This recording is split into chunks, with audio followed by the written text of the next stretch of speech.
Hey Hunters, Halozu here for another video about Unearthed Arcana stuff for D&D. So it's been a bit, I've just been working on various projects, but then they, out of nowhere, did this Unearthed Arcana for playtesting 8 new subclasses for Forgotten Realms. So there are quote-unquote 5 new subclasses and 3 returning subclasses. So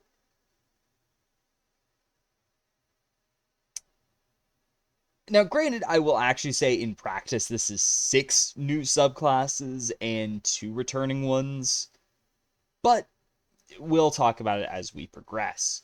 So we've got a College of the Moon Bard, Knowledge Domain Cleric returning, Purple Dragon Knight Fighter returning, or quote unquote returning, Oath of the Noble Genies Paladin, Winter Walker Ranger, Scion of the Three Rogue, Spellfire Sorcery Sorcerer, and the Bladesinger Wizard. So I am slightly disappointed we're not getting the other 4 wizard schools yet, nor are we getting the Nature Tempest and Death Domain Cleric as well. Those are still yet to be done. We're also not getting Oathbreaker Paladin, or a new version, like, interpretation of it. We're getting none of that, which is unfortunate that we have more new subclasses when we really need. And that's another thing, actually. Like, I wish they would focus more on returning subclasses and kind of put on the brakes for new subclasses. Because that's my, like, first initial thing of they really need to slow down with new classes or new subclasses. I wasn't happy with new subclasses in 2024, minus Circle of the Sea, though sadly that kind of turned out to be the worst in the new subclasses. Uh, but because that one at least was like, okay, this actually fills a purpose, and it's technically a returning subclass that's just been like branched out on into its own subclass rather than being just a part of another. In that case, the coastal land druid. It evolved into Circle of the Sea as a dedicated sea druid. But what we have here is interesting to say the least, and I will say now, there's going to have to be some changes with this book because, oh boy, some of these are in not good places. Because, and I'll say a few in particular I have concerns about. The first one is College of the Moon Bard. So this one is kind of a. This does explain why Bard has suddenly been getting a lot of moon based spells. Not that their spell list matters that much, but it has been interesting to see that starting to show up. And this seems to be tying in with that, where bards now have a bit more to do with primal stuff and like the moon and all that. Uh, so we start off with Moonshae Folktales. So as a magic action, uh, you can kind of empower yourself with Moonshae magic. So you can invoke a folktale, and this lasts until you use the feature again. So you can choose a folktale, and you have this benefit. So it doesn't have a duration, which makes me think that this is just always active. I don't know. It's very weird. I would like better clarification of how this is supposed to work with like rests. Also, I would maybe suggest that this should just be when you take a short or long rest, you choose which one rather than a magic action, but I don't know. It seems a bit clunky to use a magic action to change the active tail, but it's there, I guess. It's more of an out of combat thing that you could do. But the first two, so the first one is Tale of Life. So when you restore hit points to a creature with a spell, you use Bardic Inspiration to increase the HP restored. So this is their Bardic Inspiration feature. Can only do it once per turn, but basically you just add your Bardic Inspiration to healing. That's nice and neat. You are, of course, using Bardic Inspiration dice for it, but that's a decent use for them, I guess. Then we have Tale of Gloam. So this one, when you use a bonus action to give a creature Bardic Inspiration, so when you use the normal Bardic Inspiration, you can disengage or hide as part of that bonus action. So you can kind of do some stealthy stuff, which is pretty cool, actually. And then there's Tale of Mirth. Oh boy, this is something. So when an enemy you can see in 60 feet of yourself succeeds on a saving throw, you can use a reaction to expend a Bardic Inspiration die. Then you roll the Inspiration die and subtract that from the save total, possibly causing it to fail. Hey, remember how they kind of fixed they like stealth nerfed Silvery Barbs with the new spellcasting rules? So you can't Silvery Barbs your own spells? Your own spell saves?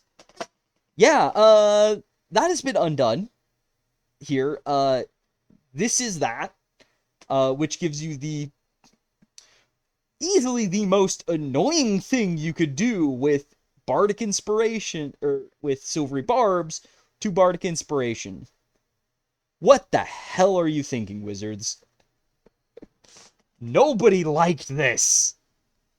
It was so ridiculous and overpowered.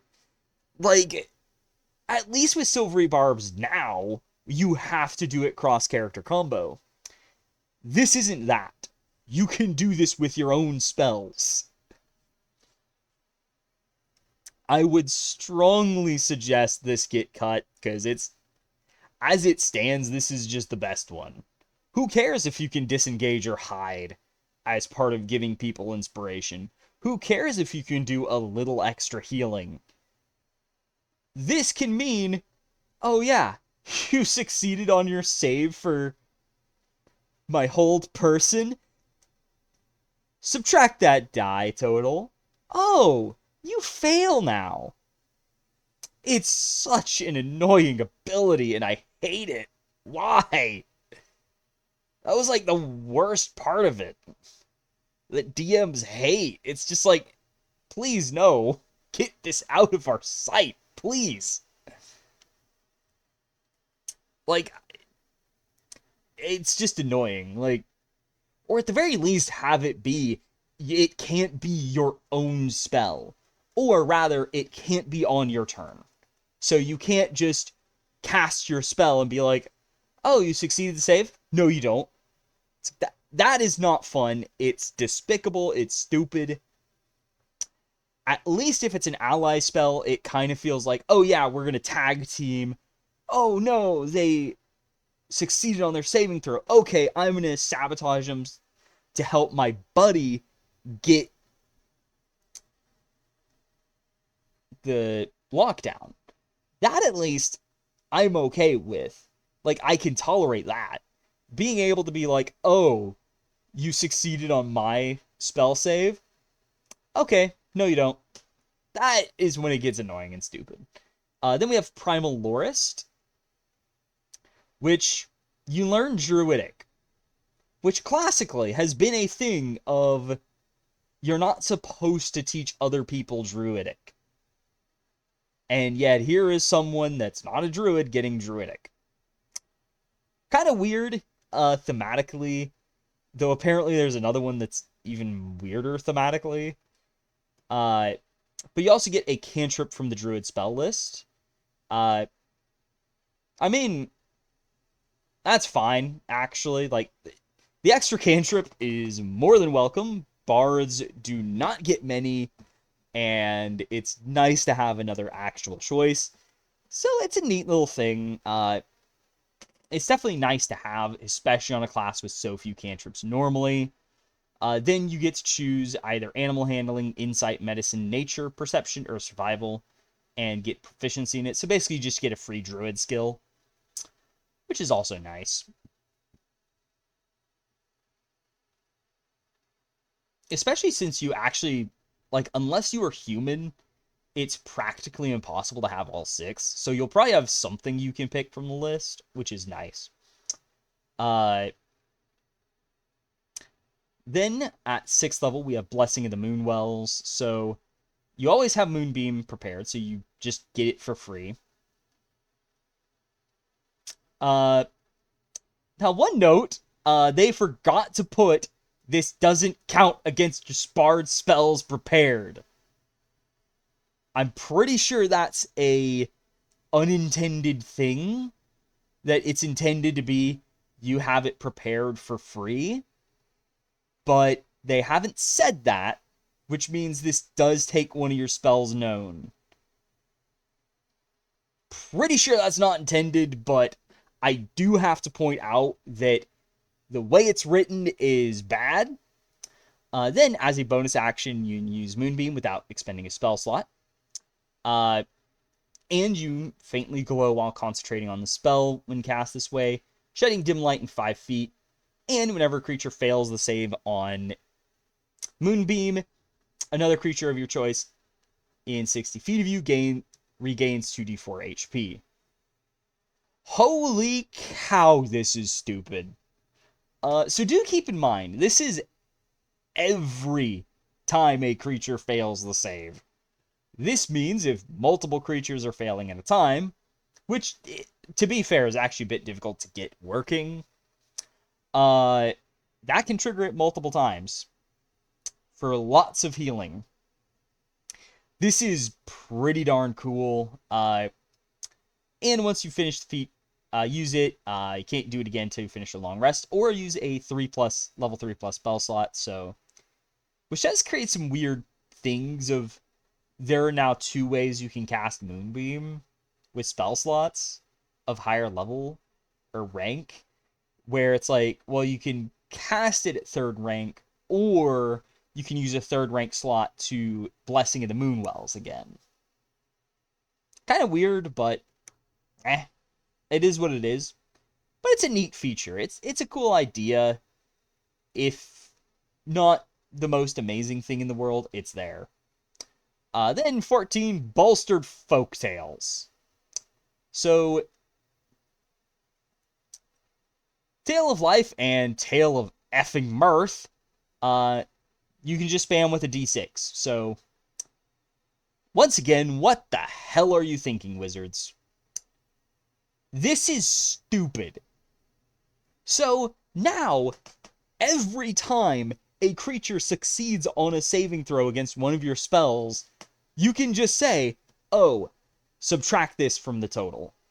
Sure, you can't get as big of a success into a failure with it, but still. Turning a success into a failure whenever you feel like it, potentially, is going to be absolutely freaking stupid. Really dangerous stuff you've given them here. Where, once again, Tale of Mirth just, what's the point of having anything else? Tale of Life, at least, feels like, okay, well, you can use Bardic Inspiration if you really need a big heal, but you can always add a little bit to the healing, which is nice. And Tale of Gloam, you can teleport 30 feet as part of the Bardic Inspiration bonus action, which is actually cool. A bit powerful, but at the very least, it's not spammable Misty Step, which I actually have problems with Misty Step personally, but like, Tale of Life and Gloam, fine. Tale of Mirth, the hell is this? So, definitely need to nerf Tale of Mirth.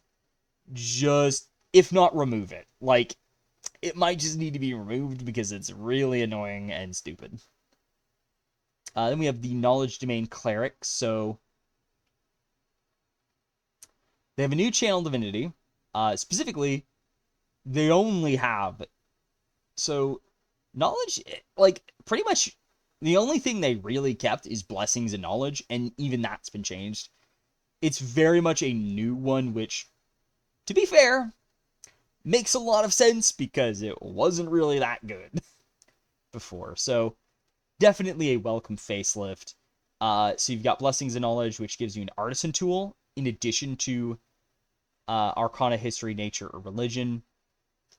And you have expertise in the skills, so yeah, it works. It's a good one. Then the Knowledge Domain spells. Yeah, that's a lot of spells, actually. So one thing you'll notice is they have a bunch of spells. And actually looking at it, they have 6 spells at 3rd level, but it's 4 first rank and 2 second rank. Because they only get Detect Thoughts and Mind Spike at 2nd rank, while Identify, Detect Magic, Comprehend Languages, and Command are all 1st rank. I'll be honest, I would probably cut Detect Magic. Because Detect Magic, you can easily prepare it as a Cleric. So I'd probably trade that for another spell. Maybe a 2nd rank spell. But it might also be nice to trade out Command, because that's a normal Cleric spell for maybe something else. But it's definitely interesting that they get way more spells than they did before, which is quite unique. But to be fair, like, in the case of this, like, the 1st rank spells, like, yeah, you get 4 1st rank spells. 3 of them are rituals. And they're just utility rituals. So, yeah, I'd say it kind of balances out. In 5th rank, you get Dispel Magic, not Detect Magic. You've also got Non-Detection and Tongues. So, 1 good spell and 2, okay. Though Dispel Magic could maybe be replaced by something else that's not on the Cleric list, but it is what it is. 7th rank, you got Arcane Eye, Banishment, and Confusion, so some decent spells. And then 9th rank, you get Legend Lore, Scrying, and Synaptic Static. So I definitely like the idea that they're expanding, that Knowledge Domain knows more spells, but also I like how they've kind of reined it in with, well, we're not going to give you a bunch of crazy spells. Instead, we're just going to give you, like, probably 1 generically good spell to use, and then others that are way more situational. Like, with the spells you have at 3rd level, well, you've got Command and Mind Spike, which are always useful spells, or regularly useful spells, but the other 4 are all utility. So it's like, yeah, you've got 2 more spells than other clerics, but you also have way more situational spells, which is a good way to balance it. So definitely well balanced in this case. Then there's Mind Magic, their new channel divinity. So basically, you just cast a domain spell without spell slot or material components. Okay, that's good. Uh, it's definitely good and functional. Like, I won't complain about it, but I will say that once again, the fact that you don't upcast spells has come back. I remember this was a problem that Life Domain had in previous Unearthed Arcana, where they had a feature that did a very similar thing, but you didn't upcast them. So it would be nice if it was like, oh yeah, at 5th level you cast it. So, like, at first you always cast it at 2nd rank, then it becomes 3rd rank at 5th level, 4th rank at 7th level, and 5th rank at 9th level, just so it kind of keeps with the power level of, well, you never feel like, oh, well, I really want to use this for Synaptic Static. Like, I only want to do this for Synaptic Static because, like, why would I use Mind Spike when Synaptic Static is at its full power? Like, because, like, Mind Spike at 2nd rank versus Synaptic Static at 5th rank is not very balanced, so it's just the way they've done it. It could use a little tweak to make it better, but as it stands, it works well. It's fine. Then Unfettered Mind. So you have 60-foot telepathy, and you can contact Wisdom modifier creatures. And if your total for intelligence check is lower than your wisdom score, you can use that in place of the total. What the hell is this? They did not just make it like, because I'm pretty sure they removed a feature like this from Fighter. And yet, here is this feature that is just, what? So you mean to tell me that I could make it where I never roll below an 18 on intelligence checks? What the hell is this? Just, what? This isn't even reliable talent. This is that on steroids. So I would probably suggest that they make this a reliable talent variant instead, because that at least would not be this ridiculous. Then 17th, Divine Foreknowledge. So for 1 hour, you have advantage on all D20 tests. And you use 6+ spell slots to do this again. Yeah, that is... excuse my yawning. Yeah, that is crazy, and that is what we call a capstone. Might be a bit powerful if you were not knowledge domain. And that's actually something I'll point out. This would be so amazing if you weren't Cleric. Because they do not have an attack roll cantrip still. They might errata Starry Wisp to be on the Cleric spell list, because I do think that one should be on the Cleric spell list. But as it stands, it's like, yes, you don't have an attack roll cantrip, so really the only thing you're going to use this on is guiding bolts and skilled checks. So it's kind of this would be amazing if you weren't a Cleric and so heavily dependent on saving throw spells. And sure, like, there is Spiritual Weapon as well, but it's kind of like, but it kind of goes into my point of, you don't really have that many attack roll spells, and you don't have an attack roll cantrip. So only having one use is kind of fine, because you do it for the big boss and start throwing out guiding bolts. Which I guess, like, that is powerful. It's just kind of a... I feel like this would be better if it wasn't a Cleric. So then, the Purple Dragon Knight. Supposedly a returning subclass, however... yeah. This is something else.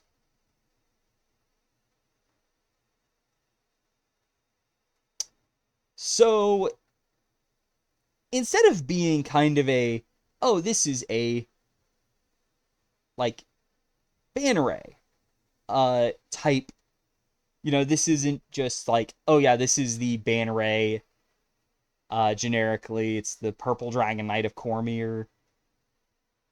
It is now a literal Purple Dragon Knight. And I gotta say, this is probably the weakest idea they've got. There are some cool concepts, but at the same time, it kind of feels like it's just... this has a lot of missed opportunities, and I think there's room to consider doing more with this. And I'm actually going to real quickly grab my fizz bands for reasons. All right, excuse that interruption. I had to make. I forgot to grab my fizz bands to compare this. Uh, so it's kind of like they've taken a lot of the stuff that made it unique before and made it into something else that, while unique on fighter, feels like a bit too narrow in focus, as we'll see, and B, it kind of feels like they should really just make this a new subclass and say, okay, we're going to do Banner A separately. I think a lot of people would appreciate that, and it's kind of like they're pretending this is a returning subclass when barely anything remains. So, third level, we got Knightly Envoy, so you learn additional language, and you can cast Comprehend Languages as a ritual. So, okay, you've got... okay. It's kind of a weird thing to get, but it's there, I guess. And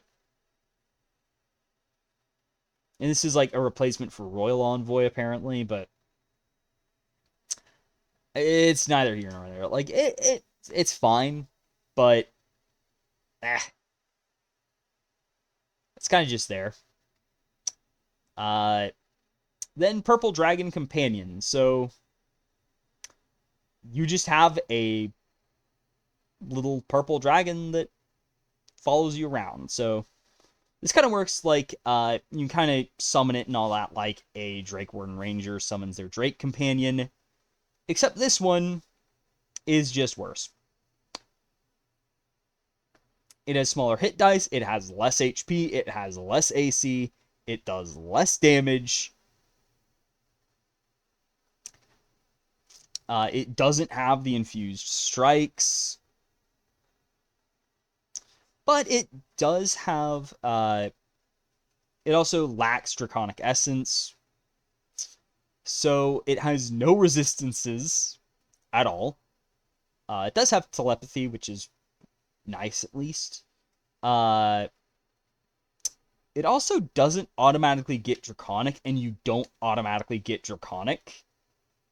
Which is kind of weird, where we finally have a dragon class, or subclass, that doesn't get Draconic. Granted, you can easily get a different language if you want, but I kind of feel like they almost should say you get Draconic and you can cast Comprehend Languages, and it would be fine. Now, they do get Gravity Breath, which does target a 15-foot cone. You will need Intelligence, though, which... yeah, welcome back to the perennial... you can screw yourself out of taking this subclass. Yay! And it's a cool one. But... oh well, it's fine. So, their rend attack does less damage. Only slightly less, though, at least. So it's kind of just a... it doesn't give it as much. So it starts off better, but it falls off later. It's odd. But then Gravity Breath. So you can either pull creatures into the dragon or away from the dragon. Also, I would add up 2 for the push, but that's just me. So most of the time you're going to use this to pull enemies into the dragon so you can start attacking them. So have it kind of pull stuff towards you. Or casually, later on when you start to fly, you can also use this to yoink enemies into the air, which is pretty stupid, but it's a thing. But it's nice. You only get 2 per day, but it's there, at least. I'd also probably make it, instead of a +3, have it be either +3 plus proficiency bonus or intelligence plus proficiency bonus. Just to make it scale a bit better with the attacks. Uh,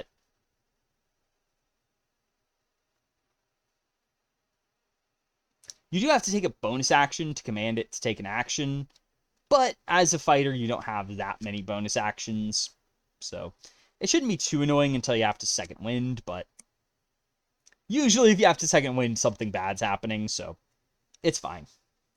You need to use Nick weapons if you want to dual wield, but that's no big deal. Stops you from using frickin' short swords. But it's fine. Then 7th level. Oh, hey. It's kind of just Bond of Scale and Fang. So the dragon becomes medium. It has a fly speed. Uh,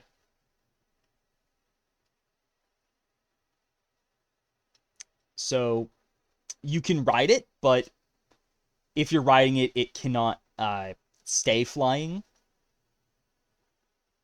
It also has the Cavalier ability to mount with only 5 feet of movement, which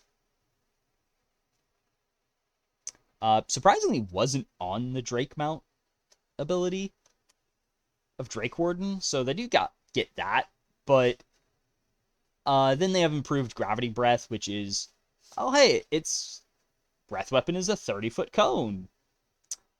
And it does 2d6 force damage. Okay, so you do get the breath deal much earlier, which is actually nice.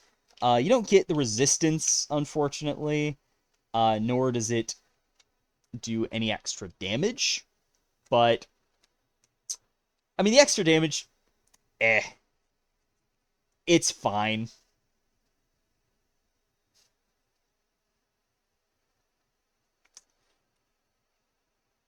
Though, actually, the Drake, this one is actually amphibious, which is decent, I guess. And you got Star Bond, so it's just adds half to its saving throws, half prof to it, which is fine. Then you have Shared Second Wind, so when you use Second Wind to regain hit points, Dragon also regains d6 plus fighter level HP, and it regains use of Gravity Breath. Yeah, that's gonna be silly. Because you can just spam that now. Which, may or may not get abused for a lot of damage. So, yeah, that's there. Then they have Rallying Surge at 10th, which is just a ban array feature that survived. So when you use Action Surge, you can choose 3 allies in 30 feet of you, and they can either advance, so they make 1 attack with weapon and armor strike, and if your Purple Dragon is one of the allies using advance, it can make a rend attack. So basically, you just get to use its rend.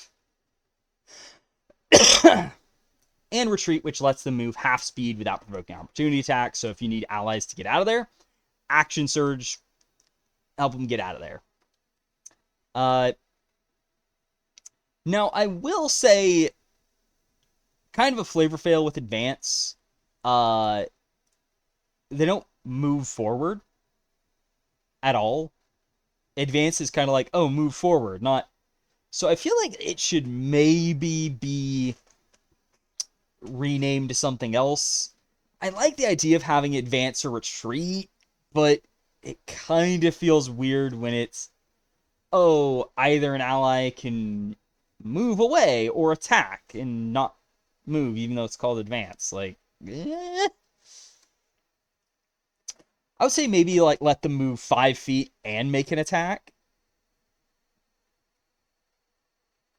That might be decent to have.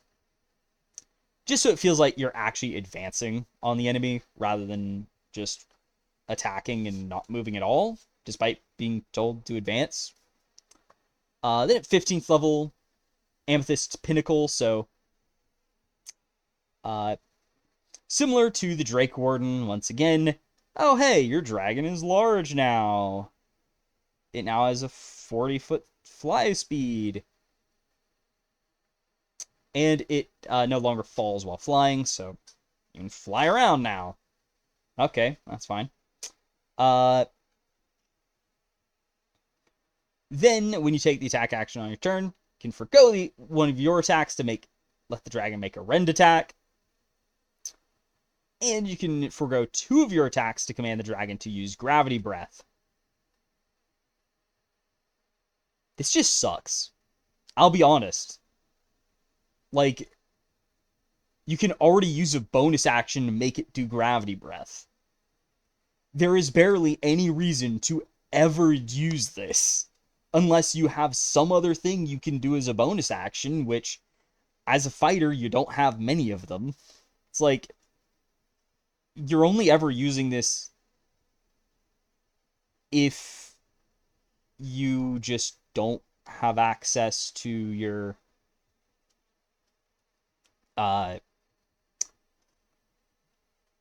bonus act. Like, if you have to second wind, maybe it's okay, but your dragon's attacks suck. And this build really wants to be fighting beside the dragon. It's like you want to be riding it. So why would I trade one of my awesome attacks for a measly rend attack that's less accurate and kind of sucks? Like, much less sacrifice 2 of my attacks for its Gravity Breath, which is a lot less damage unless, like, oh yeah, there's a big horde, so I need to do 2 Gravity Breaths back to back, maybe. Which, I guess, like, if you want to double up Gravity Breath, okay. Maybe if you're dealing with a different target with your Dragon Companion, then maybe you make it do the rend, but tandem attack kinda sucks. Also, it doesn't have the reflexive resistance or empowered bite, so it's just kind of sucky damage, so okay. Like, that would, on Drake Warden, that would be worth it. This isn't Drake Warden, though. And then at 18th level, may I present to you one of the worst capstones fighter has seen. What the hell is this? You mean to tell me that the last thing I get from this stupid subclass is the resistance? You know, that thing that Drake Warden got as at 7th level? You know that thing the dragon just had innately? Oh no, you have to wait till 18th level for Force and Psychic resistance for both of you. What the hell? Like, I would say this is the worst capstone on fighter, but Battlemaster exists. And that one is actually bad because it's not really a separate feature. This is just like, oh yeah, instead of getting some cool ability as a capstone, you just get something that should be way earlier. And this should be replaced by something else entirely. So yeah, that is the Purple Dragon Knight. So right off the bat, the first thing that stands out to me, it should just be a generic Dragon Knight. Honestly, I feel like they should sever this from the flavor they're trying to give it. And especially since apparently, like, the Purple Dragon Knights don't like dragons. Now, that should be put with the asterisk that I'm pretty darn sure that actually is just chromatic dragons, not metallic or gem dragons. And it is cool to see something tied into gem dragons, but at the same time, only being able to get the amethyst just feels so limiting. Like, this is such a missed opportunity. So, like, right off the bat, I would say, please make the Dragon Companion just any type of dragon you want it to be. Let it be anything. Like, maybe as a way to tie into the flavor, it could be you can only choose chromatics and metallics and gem dragons. That would be kind of unique, so you can't choose the chromatics. But having it specifically an Amethyst Dragon, like, while Gravity Breath is cool, I'll be honest in saying I also wouldn't mind it being scrapped in favor of having the breath weapon just be part of the just have a generic breath weapon option. Maybe have multiple options where the type of dragon affects the breath weapon. So maybe it's like the alternate breath of the metallic dragons, and then depending on the one you've chosen, it could do its special effect, such as if you're using an Emerald Dragon, then it does a disorient thing. So it has a kind of disorient ability. Amethyst, of course, has the move people around, because of course it does. Or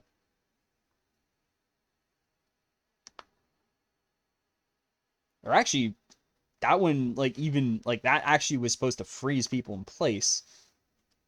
Not shove people around, but oh well. Like, a crystal one might, absorb part of the energy into itself and get some temporary hit points, so it's a tankier one.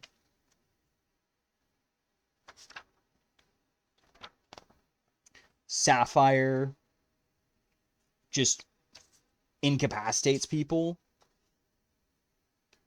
And then Topaz would, like, weaken them. And then, like, the push is on Bronze and all that. So I feel like they could tweak this around to be more of a generic one. And I would also scrap Rallying Surge. Let Banner Ray be its own thing. Do not replace Banner Ray with this. It's kind of like, because Banner Ray had a unique niche among fighter subclasses. It was a cool idea that deserves to be its own subclass. So scrap Rallying Surge, let it be something else. Also move the resistance to Dragon Rider. So have it be part of that, and have the dragon just innately have a resistance like Drake Warden. And then have something actually unique at 18th. Please. So this one, definitely a weird place of not really a fan of it. It's kind of like they've made it a bit too literal and too specific of a subclass. Because, like, you can't just tease us with a Dragon Knight fighter and not let us get whatever dragon we want. That's just a massive failed opportunity. Like, please, Wizards. So then we go over to the Paladin Oath, the Oath of Noble Genies. So this is a cool idea. And because it kind of adds some elemental flavor to the Paladin. Unfortunately, there's a couple issues. Actually, one major glaring issue and mistake they've made with this. We'll get into it, though. So, 3rd level, they get Elemental Smite. So, when you cast Divine Smite, you can use Channel Divinity to do one of the following. So, you can do Dao's Crush, which grapples them. So, it'll grapple and restrain somebody. Jin's Escape. Teleport to 30 feet. And you're immune to grappled, prone, and restrained for a bit. Efreet's Fury. Just extra fire damage. And Merid Surge, which is targeting each creature in 10 feet of you. Must make a strength save. Or be pushed 15 feet away and have the prone condition. So, first off, I really feel like this is a missed opportunity to give Divine Smite different damage types. So maybe Dao would do thunder damage. Jin would do lightning. Ifrit would do fire. And Merid would do cold. Also, Merit Surge, not entirely a fan of the push 15 feet away from you, especially on a melee class. It really, to me, feels like it kind of restricts how much you want to use it, because, like, ooh, I don't always want to push enemies away from me. So that one feels like that one might need to go back to the drawing board. Personally, I would have liked if it was you move them in any direction you want, but we don't have the rules for slide. And this is definitely one of those moments of, if only slide survived from 4th edition, so you could move people in any direction you wanted. Knocking prone is fine, but, like, maybe this should just be the, like, move them 5 feet in any direction, knock them prone. I think that'd be fine. And free, I personally feel like maybe this shouldn't do extra damage to the target, because it kind of feels like, well, why wouldn't you do this every time? Like, maybe this should be each creature in 5 feet of the target of your choice takes that damage. So it's kind of like it's an explosion of fire. So it's not an automatic pick of, oh, well, do I want to move the enemies around and knock them prone? Do I want to damage multiple enemies? Do I want to teleport? Or do I want to lock this foe down and have that as the choices? Because the extra damage kind of feels like, well, I'm really only going to use this unless there's a cliff, and Merit Surge is too fun, just too good to not do. And though it should also be mentioned that with Merit Surge, it's the only one not guaranteed to do anything, which also makes it a bit riskier to pick, because Ifrit's Fury just does more damage. Jin's Escape, you just teleport. And Dao's Crush will automatically grapple them. Which does create some concerns if you're doing the multi-attack and your first attack was the Divine Smite you Dao's Crush with. So then you have a second attack against a restrained creature. Which does get a bit powerful, but it does kind of feel like it's a, oh, I could have done better with it. So they also, at level 3, have a passive feature, which is Genie Splendor. So they gain either Acrobatics, Intimidation, Performance, or Persuasion, which, okay, that's some interesting stuff. And then, while you aren't wearing medium or heavy armor, you add your Charisma modifier to AC.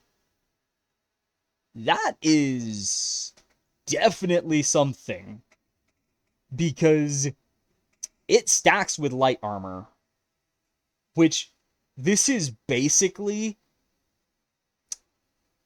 Barbarian's unarmored defense, but better. It's not Monk's unarmored defense, but honestly, that is fine. Having your secondary and tertiary stats for AC, but you get light armor with it? Oh boy, that's awesome. And this is actually worth using. Because even if you have a 14 in dexterity, now granted, dexterity isn't really even like a tertiary stat. It's more of a 4th stat, but at best normally. But this makes it absolutely viable to use it as, like, heck, this makes being a Dex Paladin viable. Ooh, boy, like, Finesse Paladin, anybody? Like, this might actually be too good thinking about it with Finesse Paladin, but still. And that actually makes me realize that something else you may see on the screen right now gets even scarier thinking about it. Because they want to do finesse stuff, and oh boy. Oh boy, that's... yeah, I hate this even more now. So, let's talk about the elephant in the room. Genie spells. So, a lot of this is fine. It's not the most amazing stuff, but it's there. Chromatic Orb is great as a kind of ranged option you can throw out if you need it. So that's pretty cool. Elementalism, it's a nice, fun spell to use. You get inspiration from cooling down cookies, but it is what it is. Thunderous Might, it's already on your list, which is kind of annoying, but hey, free Thunderous Might. That actually does remind me, I kind of wish they would tie this into Thunderous Might as well. So it's not just Divine Smite, you can also do it with Thunderous Smite, since that is on their spell list. Then 5th level, you got Mirror Image, which, not a bad defensive spell. It's kind of a weird one with how it works, but it's fine. Then Phantasmal Force.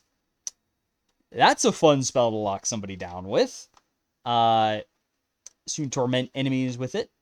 That's nice. 9th level, you don't really get anything cool. Flying Gaseous Form, I mean, hey, you're a Flying Paladin, have fun. 17th level, Banishing Smite. Contact Other Plane. Yeah, not the greatest, because Banishing Smite you already had. Contact Other Plane. I mean, okay, I don't think they had it, but that's not really the most amazing spell either, especially on Paladin. But 13th level, Summon Elemental, fine, it works. It's a good option you can use. It's there if you need like an elemental buddy to help you in combat and have your back. The other spell, though. What the hell is this doing here? So, Conjure Minor Elementals. The only thing holding it back from being utterly ridiculous and broken is that it's on full casters. Like, sure, sometimes you can still break it, but it requires like very specific build setups and all that in order to make it work. This, however, oh boy. Oh boy. Why did you give this to a paladin? Oh no. Because at least with casters, you gotta be close for it. You're a paladin. You have very good armor. You also have extra attack. So, yeah, that is just stupid. And basically kind of comes back to, like, cynical, like, this is definitely cynical and not what it is, but it kind of feels almost like, oh, hey, people are complaining that Paladin isn't overpowered anymore, and they can't do Nova damage with their Divine Smite. Okay, what could we do to fix that? Oh, I know, let's give them a massively overtuned spell, a way to do even more damage with their Divine Smite, and call it good. Oh my gosh, why? Oh, it's despicable. I hate it. Please, no. Like, the only way, and I will be honest, if this was the old Conjure Minor Elementals, this would be fine. The new one, however, is way too good with them. It's just, oh yeah, here is an overtuned spell that should not be as powerful as it is. Like, the only saving grace is you cannot upcast it to 6th.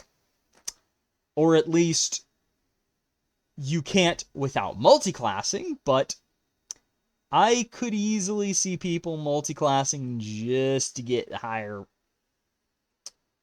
spell ranks for this. Because it's really stupid. Oh my gosh, it's just, why? So the only way this is fine is if they completely rework this spell. It's like they don't even get Conjure Elemental. No, they just get Minor Elementals, which is utterly busted. It's like it's already busted, and people have been saying it needs errata now, because people are either banning it, or saying, oh, this doesn't scale that much, like having the dice you get from it. Because if it was just 1d8 and scales up by 1d8, it would be way less overpowered. Or, better yet, it could be, it starts at 1d8 and scales up by 2 like the other spell it's similar to. But as it is right now, oh boy, just forget about banishing Smite and Contact Other Plane. You're never casting them because Conjure Minor Elementals is a thing, and the 4d8 damage across for each of 2 attacks, more if you're doing stupid stuff with dual wielding, which actually isn't that hard to do. Oh boy. Also, you could use a Vex weapon. Also terrible. Like, if you're using a rapier and shield, oh boy, is this stupid. Going with dual scimitars? Oh my gosh, it's despicable. It's just, why? Why did this get put here? Like, granted, my problem with it isn't that it's here. It's that this version of the spell is here. And it needs to die. It's like, either this goes, or the spell gets eroded. There can be no middle ground here. I'm sorry, Wizards. This is a mistake. Then the other features, we've got Aura of Elemental Shielding at 7th. So basically, like at start of turn, you can choose Acid, Cold, Fire, Lightning, or Thunder damage, and give resistance to that damage type while in the aura. Very powerful. Also, kind of explains why Oath of Ancients lost their magic damage resistance, because this is kind of muscling in on that theme. So this is definitely very good. Might be a bit powerful, but hey, because it does still kind of have the double up problem of, so not only do you give your allies bonuses to saving throws, they now have resistance to the damage types. Granted, this also affects attack roll spells, so there is that as well. But it's definitely a powerful feature. 15th level, you get Elemental Rebuke. So when you're hit by an attack roll, use your action to have the attack's damage against you. And force the attacker to make a dex save, or take 4d10 plus charisma damage of either Acid, Cold, Fire, Lightning, or Thunder. Do note that this damage halving stacks with the resistance. Oh, I just took 100 fire damage? Oh, hey, my aura says fire. Oh, so I only take 50. Oh, I take half damage from Elemental Rebuke. Oh, I only took 25. Silly, but it's charisma uses per day, so it's fine.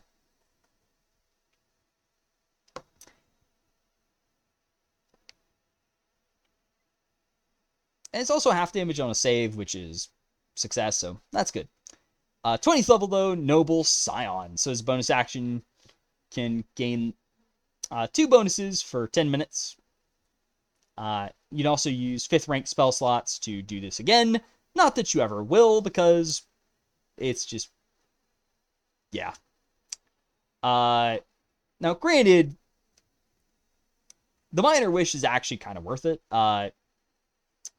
But you are losing Conjure Minor Elemental ones chances, so there is that. But you've got Flight, so you have 60-foot fly speed and can hover. Okay, you just have the Fly spell as a spell. Okay, kind of redundant with that, but oh well. It's fine, I guess. It's more ways to do it. But you also have Minor Wish, which you can use a reaction when somebody in your Aura of Protection fails a d20 roll and make it succeed. Oh boy, that is actually crazy. Oh, I missed one of my attacks? Oh, no, I didn't. Yeah, this definitely has a lot of potential to be possibly the single most busted Paladin subclass they've ever printed, though that is mostly due to Ifrit's Fury being... Like, granted, Ifrit's Fury is not the worst thing in the world, but it is more damage on a class that does not need more damage, and Conjure Minor Elementals, which is the most overtuned spell in the game right now. And one of the two that, like, granted, all the Conjure spells right now, except, or at least the Conjure spells that used to summon creatures, are all in a bad place right now. In balance, they're just stupid, and really need some reworking. But yeah, may I present to you the new overpowered Paladin subclass. Why? Then we have up next the Winter Walker Ranger. So this is an Ice Ranger, so they have resistance to frost damage. So level 3, they start with Frigid Explorer. So you get frost resistance, so you're resistant to cold damage, which, I mean, of course they do. Then Polar Strikes, so you deal 1d4 extra cold damage once per turn. Now, do note, this is once per turn, so if you're attacking not on your turn, hey, another trigger. And the damage ignores resistance to cold damage. And at 11th level, this becomes a d6. So, a nice little bonus. Then you've got Hunter's Rhyme. So when you cast Hunter's Mark, you gain 1d10 plus Ranger level temporary hit points. So this is kind of built into being a melee ranger, by the way. And while marked by Hunter's Mark, it can't disengage. So yeah, this is definitely a good reason to start using your hunting marks, people. Then there's spells. So they get these for free. Ice Knife at 3rd level. 5th level has Pass Without Trace, which is kind of annoying because that's one of the few good spells you had at that rank. So yeah, you already had it, and okay. Probably could have been replaced by maybe Rhymes Binding Ice if they were actually brave and used spells that already existed. Like, heck, even Snillick Snowball Swarm would be welcome here. Instead of a spell you already had on your list, and we're probably already taking because it's really overpowered. 9th level, Remove Curse.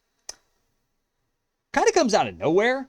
I would have expected Slow, maybe Slate Storm, but Remove Curse? What is that doing here? I have no idea. It's kind of just randomly out there. Okay. Now, Pass Without Trace, at least I can kind of see that being used as a way to, oh, hey, I don't leave trails in the snow. Because it's hard to not leave footprints in the snow. But then 13th level, you get Ice Storm, so yeah, that makes sense. 17th level, Cone of Cold, of course. Makes sense. It's 2 decent spells to have. And at 13th level, hey, look, an actually good 4th rank spell to cast. Oh, what a novel concept on Ranger, the class that constantly gets screwed over in 5th edition, while Paladin gets all the good stuff. Ugh. Now, do keep in mind, like, I think this is a decent subclass, and I do think the Genie one, it's a cool idea. It just needs some tuning, and it's kind of overshadowed by having the most way overtuned spell in the edition so far. Level 7, Fortifying Soul. So when you finish a short rest, choose up to Wisdom modifier creatures, and they regain D10 plus Ranger level HP, and have advantage on saving throws to avoid being frightened for an hour. Can only do this once per day, but that's actually pretty good. They would also maybe add the hour of frighten protection to long rests, but that's like probably my one nitpick of this feature. Otherwise, it's fine and it's nice. Gives you some group aid. Does encourage your group to take short rests as well, which is nice. Level 11, Chilling Retribution. So when a creature hits you with an attack roll, so we're getting yet another... Oh, you hit me? Okay. Punishment. Can take a reaction to force the creature to make a wisdom saving throw against your spell save DC. On a failed save, target has the frightened condition until the end of your next turn. And its speed is 0 feet. Can use this wisdom times per day. So yeah, a decent feature. And this once again adds another spell to the... Why not Fear at 9th level? I really have no idea why that's there. And granted, I haven't watched the video yet in full, so they might explain what the crazes remove curse is doing there, but I don't know. Then 15th level, we get Frozen Haunt. So when you cast Hunter's Mark, you adopt a snowy form. And you can do this once per day, but you can reuse it with a level 4+ spell slot. So Frozen Soul, you're immune to cold damage instead of just resistant. And when you adopt the form and at the start of your subsequent turns, each creature of your choice in 15 feet takes 2d4 cold damage automatically. And you're immune to grappled, prone, and restrained. And you move through difficult creatures and objects as if they're difficult terrain. And all the other stuff. Yeah. Definitely an interesting one.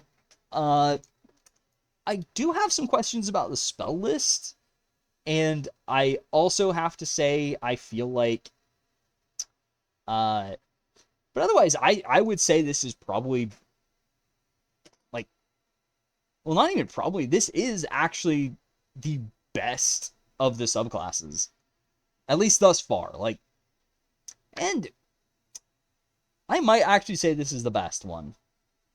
Some of the others have a lot more questionable stuff, but yeah, that's a good one. Then we have Scion of the Three. So this one is something. So at 3rd level, you have Bloodthirst. So when you sneak attack a bloodied creature, you deal extra damage equal to half your rogue level. Stepping on Assassin a bit? Okay. And when you reduce a creature to... when an enemy is reduced to 0 HP, that you can see, take reaction, teleport to an unoccupied space in 30 feet of yourself, and make a melee attack. And you use this equal to your intelligence modifier per day. Once again, you can kind of screw yourself out of using this subclass. Granted, it's not as bad for Rogue, because at least, like, Rogue, you can have a variety of dump stats. For Fighter, it's just, you don't use intelligence at all. Level 3, you also get Dread Allegiance. So, you can choose Bane, Bale, or Mirkull, and they will give you a cantrip and damage resistance. So, Bane is associated with Psychic and gives Minor Illusion. Bale gives poison is associated with poison and gives you Blade Ward. And then Mirkull is associated with Necrotic and gives you Chill Touch. Oh boy, this is wildly varied in power. So, Bane is kind of in the middle where it's fine. It's a utility cantrip. It's nice to have. Nothing, like, too incredible, but it's there. Though I do wonder why the God of Tyranny gives Minor Illusion. But then we have Bale, who gives Blade Ward, easily the best of the three by far. Because while Blade Ward isn't the most amazing cantrip, at least, like, from a standpoint of normal spellcasters, because you usually have other good stuff to concentrate on, you don't have that problem. This is the one thing you have with concentration. And it's really good, especially when this subclass is kind of based around doing melee attacks. since Bloodthirst does tie into doing melee. So, yeah, that is definitely something. And then Miracle's poor Chill Touch. Sorry, buddy, you are the worst. And once again, in kind of the opposite way of the other one, like, this would be good if it was the old Chill Touch. Yet, this is the new one, the Touch spell. So, like, it just sucks. It's not good. Because the old one, at least, because you're otherwise focused on melee, it would let you only focus on your melee weapon, so you don't have to bother carrying a ranged weapon at all and switching to it. Because you can just, oh, I need to do a ranged attack. Okay, Chill Touch you. Sure, you can't sneak attack with it, but at least you can use it at distance. Or on the occasions where it's like, oh, this guy's regenerating stuff. Okay, Chill Touch. Easy. I'll throw out a Chill Touch for you. Now it's like, why would I not just stab it with my rapier? That's way more effective. It triggers my sneak attack. Chill Touch doesn't. Like, sure, it's a D10 damage, but it adds nothing. It's way behind on damage. It's, like, if I need to negate healing, okay. But as it is, it's just really bad. Especially since it's not using my main stat to attack with. It's just, why would I ever touch this? It's really bad. Like, even, like, Toll the Dead, at least, would be, oh, well, if an enemy has high AC, then I can always toss out a Toll the Dead. And it at least does pretty decent damage for what it is. It's there. And it's a ranged option. So, it's there, but as it is, yeah, no. Then level 9 is Strike Fear.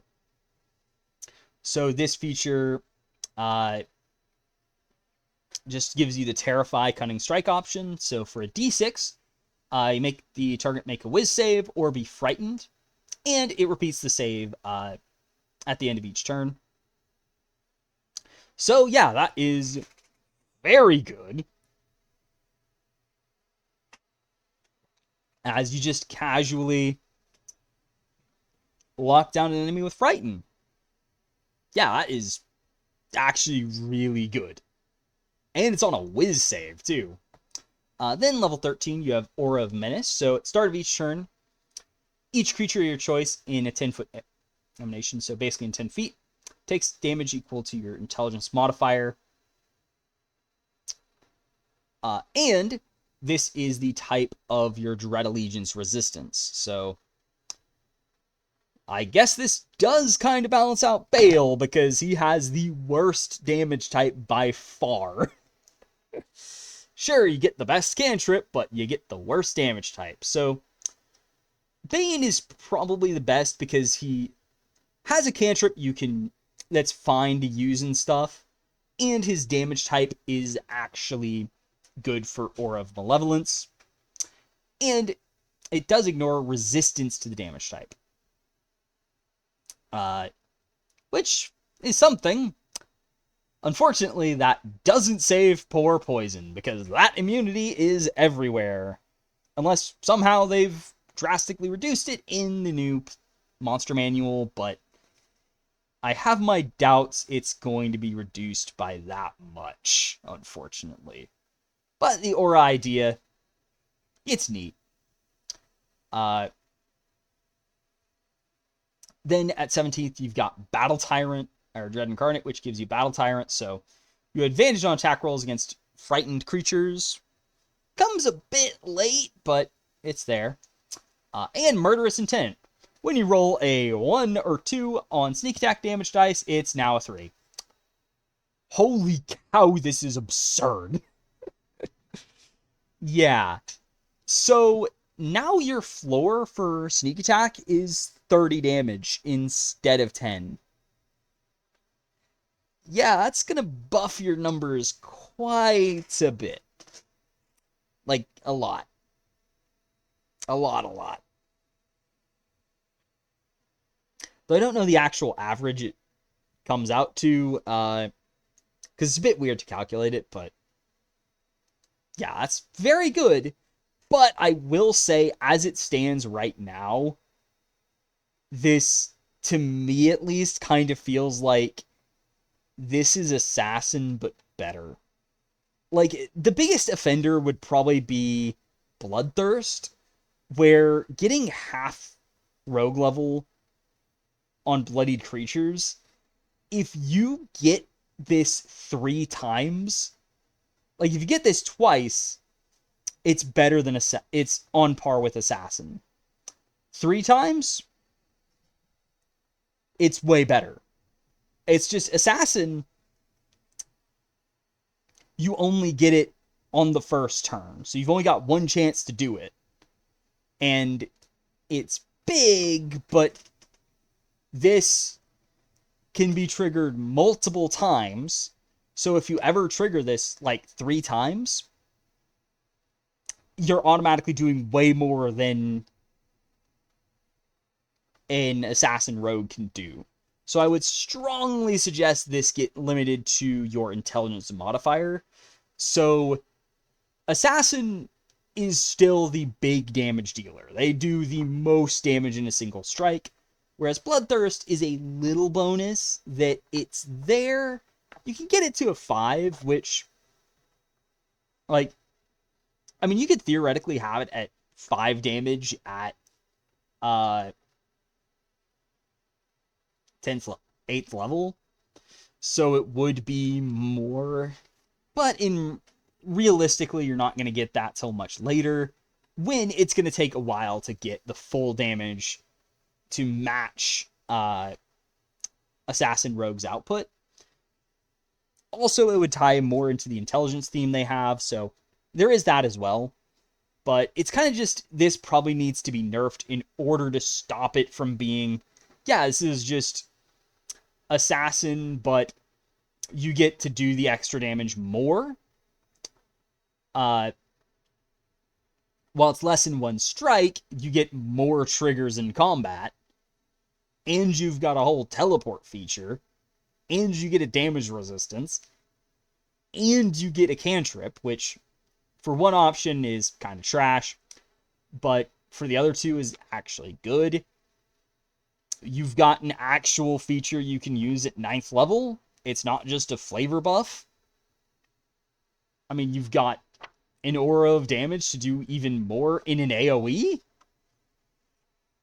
Yeah, it's basically, if this was printed as is, I fear this would kind of replace, supersede Assassin for melee builds, where melee Assassins would die out, and it would all just be Scion of 3 melee rogues. Also, another quick note, Bloodthirst should also maybe do the Dread Allegiance damage type and tie into that. I think that'd be cool. Also, maybe Bale should not be poison damage. Like, maybe Bale could be,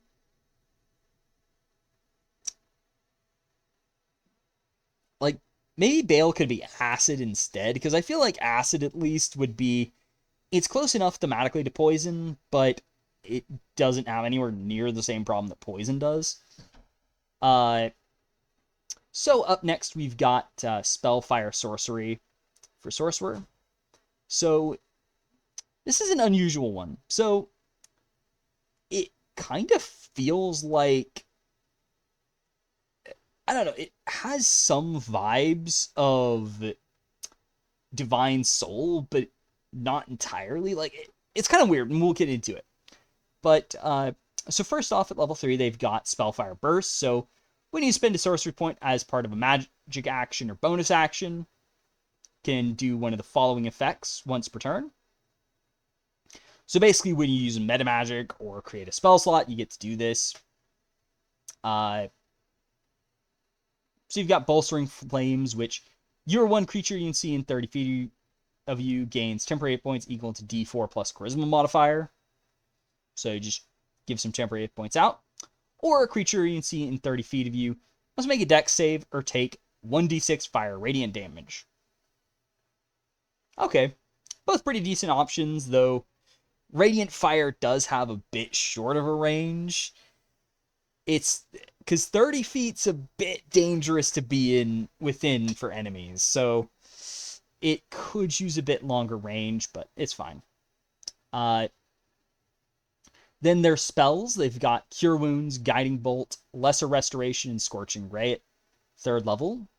So they get some healing stuff, and they've got some damage stuff. 5th level, they get Aura of Vitality and Dispel Magic.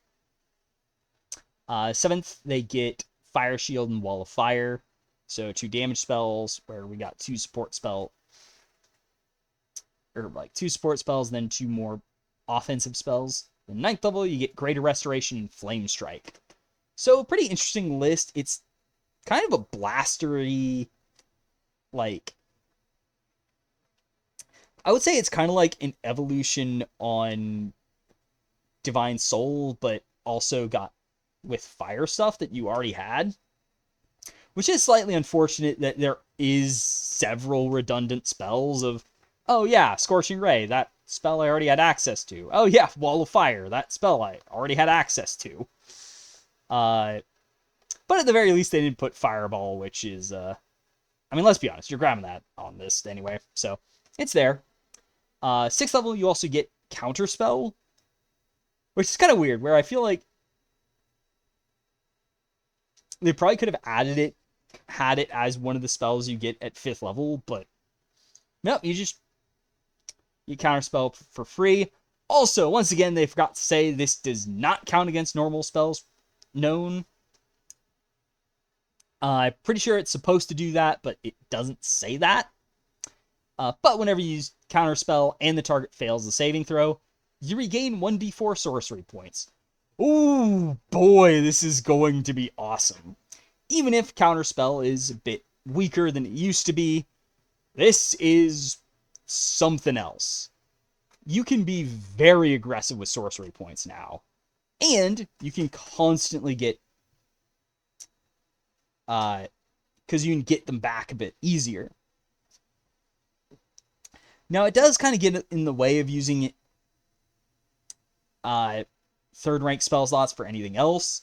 Also, it would have been nice if, and another note, quick nitpick, this could also tie into Dispel Magic. Kind of like how War Magic Wizard actually did that, where Counterspell and Dispel Magic did the thing, rather than just Counterspell. Then at 14th level,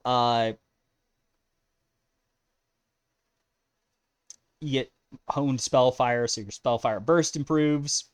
So, add Sorcerer level to generate points from Bolstering Flames, whereas Radiant Fire is now 3d6 damage. Okay. It's there. I would have liked a unique feature, like a feature that's actually unique, but hey, this is fine. It's good. And you're a caster anyway, so it's like, yeah, you know, it's functional. 18th, Crown of Spellfire. As a bonus action, you get the following bonuses for a minute. Can only do it once per day, or when you spend 7 sorcery points. Now, do note, you only get to, that the first time you use it, you don't trigger Spellfire Burst. Subsequent times you do. I kind of feel like maybe this should always trigger Spellfire Burst, even if you don't spend the sorcery points. Because it's kind of a weird dichotomy where it's actually better to use it after the first time.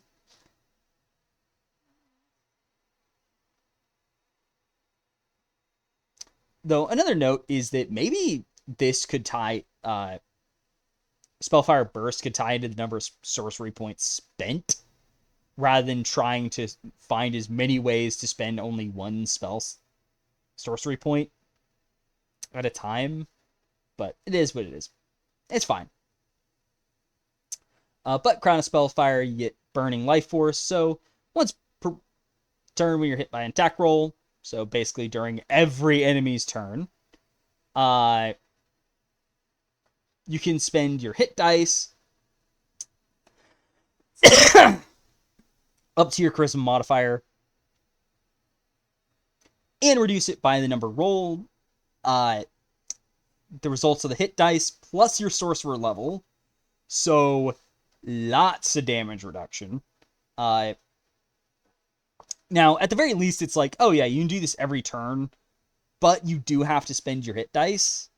But you can easily just do one die 18 times if you need to. So, yeah. Then you have 60-foot fly speed, can hover. Okay, that's nice. And we're subjected to a spell or magic effect that lets you do a saving throw for half damage. You instead take no damage if you succeed and half damage if you fail. Basically, they get super evasion. Instead of just dexterity saves, this is all of them. Okay, that's definitely a cool bit. It is defensive in nature, which is not the greatest, but it's there and it's kind of cool. Then last but not least, we have the Bladesinger Wizard, who has only a few changes. So it's very much, it's what we've seen before, but modified. So, Blade Song, still lasts only a minute. But you now don't have armor at all, so you're still completely unarmored. Though I guess the idea is that you could just use mage armor to get slightly better armor than you can get with studded leather. So there's that, I guess, but and you have int mod blade songs per day, regain them all when you finish a long rest. So you have agility still, which AC, add intelligence modifier to AC, and increase your walking speed by 10 feet. You've got focus still, which you add plus int to your constitution saving throws for concentration. So that's nice. And then there's blade work. You get intelligence for attack and damage rolls with weapon attacks. Awesome. About darn time they got this. However, tying it to Blade Song, which only lasts a minute, I feel like they should extend this to 10 minutes so it lasts like at least the duration of a rage. Because technically, Blade Song doesn't actually last that long. It's like 10 rounds. So it'd be nice if it's like, okay, Blade Song's going to last like 10 minutes instead, so you have all your main bonuses. Maybe also give you uses back on a short rest as well, so that you can use it more often and not have to worry about, well, some fights I do get to use my main stat for armor and attack rolls. Other times I have to worry about my dexterity instead. So training in Warden Song, you just get all one-handed martial weapons, and you can use them as spellcasting focus. And they still also get proficiency in either acrobatics, athletics, performance, or persuasion, so it's there. Extra attack got unchanged. Song of Defense, unchanged. So extra attack is still letting you do a wizard cantrip as one of the two attacks. Song of Defense still just, while Blade Song's active, spin a reaction, expend a spell slot, reduce the damage taken by 5 times the slot level. It's fine. Then 14th level, you got Song of Victory. So after you cast a spell as cast time in action, make one attack with the weapon as a bonus action. Not the most amazing Like, I don't even remember what it used to do. But this is just there. It's kind of meh. But hey, it works, I guess. It's something at least, you know? But it's one of those things that it is what it is. But regardless, Bladesinger, I think, is in a fine place. I would have liked to see one of the 4 main wizard schools get updates, but that's sadly not what's happened. But yeah, those are my thoughts on this new Unearthed Arcana and all 8 subclasses, as well as highlighting some of my, well, a lot of my concerns, because some of these are kind of crazy. But anyway, without further ado, I will see y'all next time. Halo Zoo, out.